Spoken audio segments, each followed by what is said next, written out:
Assalamualaikum warahmatullahi wabarakatuh.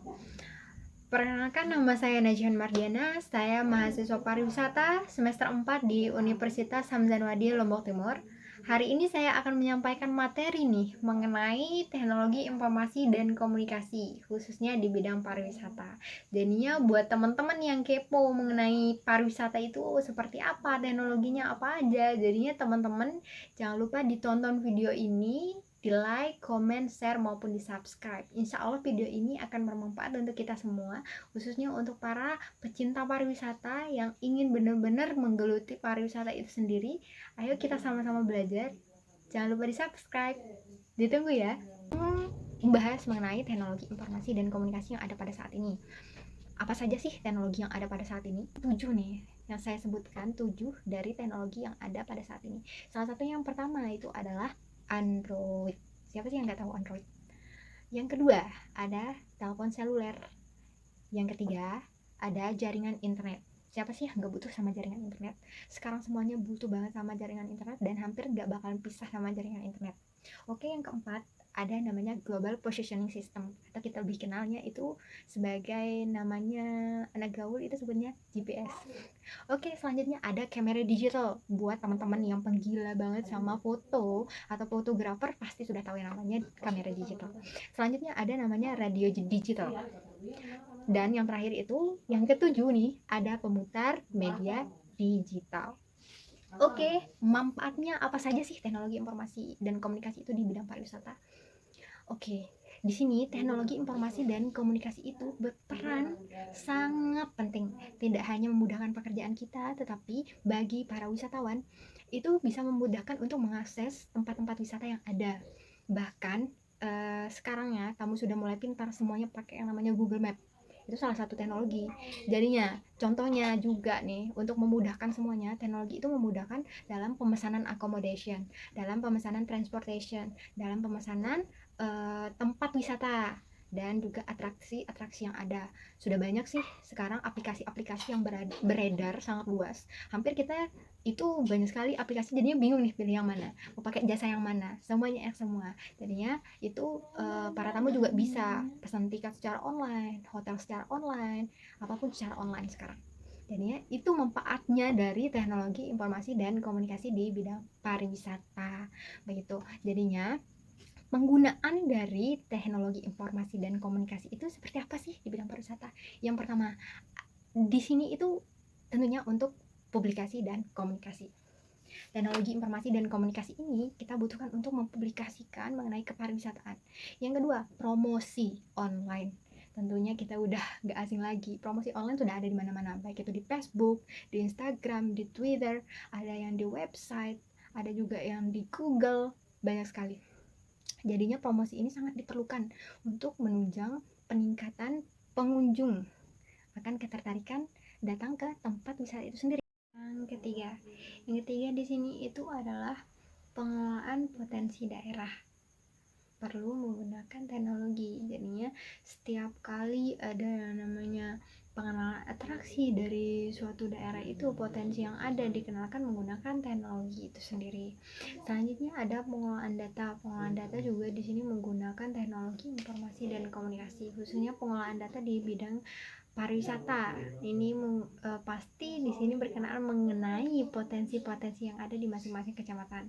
Selanjutnya di sini adalah untuk pengembangan usaha pariwisata itu seperti apa? Yang pertama, misalnya nih, contohnya itu di bidang perhotelan. Yang kedua itu bisnis usaha di bidang tour and travel, kemudian biro perjalanan wisata, dan masih banyak lagi.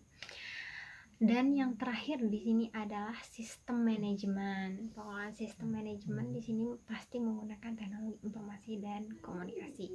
Selanjutnya dalam bidang pariwisata di sini ada yang dikenal mengenai suatu program namanya itu Wonderful Startup Academy, atau lebih disingkatnya itu WSA. Wonderful Startup Academy ini sendiri merupakan salah satu program inkubasi untuk pengembangan dan percepatan di bidang pariwisata.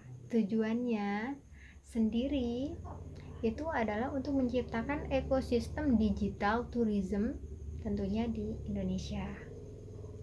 Baik, di sini teknologi itu hadir untuk memudahkan para wisatawan, bagi kita pelaku pariwisata juga untuk memberikan suatu informasi mengenai nama tempat wisata, nama destinasi wisata, maupun banyak lagi jarak dari satu tempat ke tempat yang lain juga itu bisa diinformasikan menggunakan teknologi.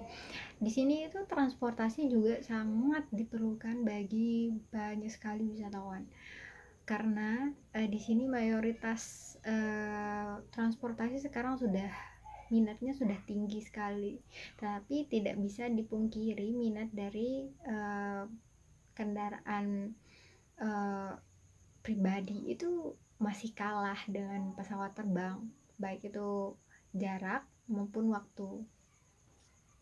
Kemudian hadir teknologi di sini, di mana teknologi itu bisa memberikan kemudahan untuk wisatawan. Dengan adanya e-tourism ini sendiri itu bisa memberikan suatu informasi mengenai potensi-potensi yang ada, dan di sini juga fasilitasnya seperti apa itu bisa dilihat sendiri oleh wisatawannya. Dan di sini juga dari teknologi itu sendiri bisa dijadikan oleh wisatawan sebagai acuan untuk bepergian dengan biaya yang memastikan tentunya. Jadinya apa saja yang diperlukan untuk pergi ke satu tempat dan ke tempat yang lainnya itu juga sudah pasti. Jadinya wisatawan di sini itu sudah merasa dimudahkan dengan adanya teknologi. Salah satu di sini juga itu teknologi transportasi online. Jadinya wisatawan itu bisa menjangkau satu tempat dan tempat yang lain dengan menggunakan transportasi tanpa memikirkan apakah saya akan tersesat dan lain sebagainya. Tapi di sini itu dengan adanya teknologi bisa memudahkan wisatawan dan tentunya kita para pelaku pariwisata yang bergerak di bidang pariwisata tentunya termudahkan dengan adanya teknologi yang ada. Begitu. Terima kasih untuk nonton terus video saya. Kali ini saya berterima kasih sama teman-teman semua karena telah menonton video saya. Selanjutnya saya akan membuat video mengenai ekowisata. Jadinya teman-teman jangan lupa ditonton. Kali ini saya cukupkan sampai di sini untuk materi teknologi dan informasi. Selanjutnya nanti kita akan buat video berikutnya mengenai teknologi informasi dan komunikasi selanjutnya, kalau teman-teman ingin mengetahui teknologi dan informasi. Begitu. Jangan lupa di komen untuk kelanjutan videonya. Terima kasih. Assalamualaikum warahmatullahi wabarakatuh.